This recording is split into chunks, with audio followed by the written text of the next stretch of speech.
When the students walked into their classroom, they immediately noticed something strange. Right in the very center of the room sat a single empty chair. It was perfectly polished, shiny, and looked as if it was waiting for someone very important. Whispers filled the room as everyone wondered who it was for. "Is a new student coming?" someone asked. "Maybe it's for a guest speaker?" Another guessed. But their teacher just smiled mysteriously and started the lesson, completely ignoring the chair. Days turned into weeks, and that chair remained there untouched, empty, and silent. Its presence became a daily puzzle, a silent mystery that no one could solve. The students' curiosity grew with each passing day. It was just an empty chair, but it held a strange power over the room.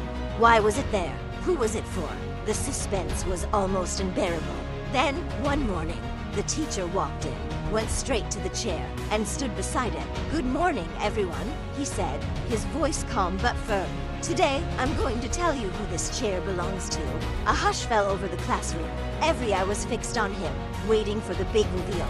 He slowly raised his hand, pointed directly at the empty seat, and said, "This is the seat of someone you all know very well." The students exchanged nervous glances. Who could it be?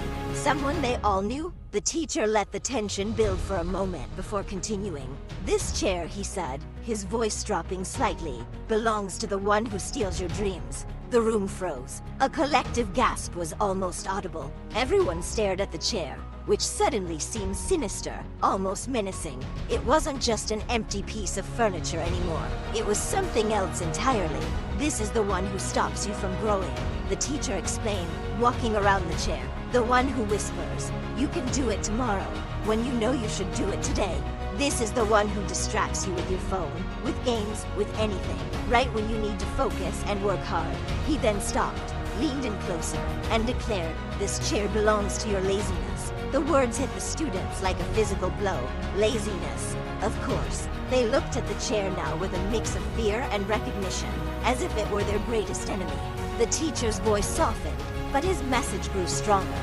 "Every dream you have, every goal you want to achieve, this chair is what stands in your way. It blocks your path." The students felt the weight of their own excuses, their own delays, their own habits. The teacher gently placed a hand on the back of the chair. "Your biggest competition in life is not another person," he told them. "It's not your classmate, not your friend, not anyone else. Your biggest competition is the habit that sits right here, in this very seat." The classroom was filled with a profound silence. Every student knew, deep down, that he was right. They had all let laziness sit in their place at one time or another. "So from now on," the teacher continued, his voice ringing with purpose, "every morning when you wake up, I want you to imagine this empty chair in front of you, and I want you to ask yourself one simple question.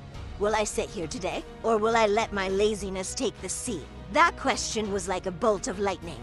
They pictured their laziness sitting there, smugly occupying the seat, surrounded by all the wasted hours and lost opportunities. The air in the room grew heavy with unspoken regrets. The teacher delivered his final, powerful message. "Because the one who wins this chair, wins their life." His words echoed in the mind of every single student.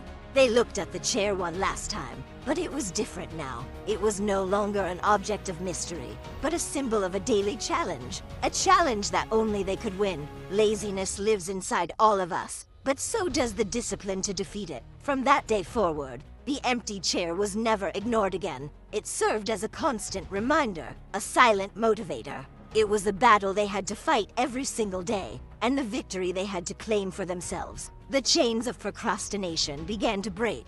One by one, the students finally understood what had been holding them back, and they were ready to fight for their dreams. Thanks for watching, and don't forget to subscribe for more stories that make you think.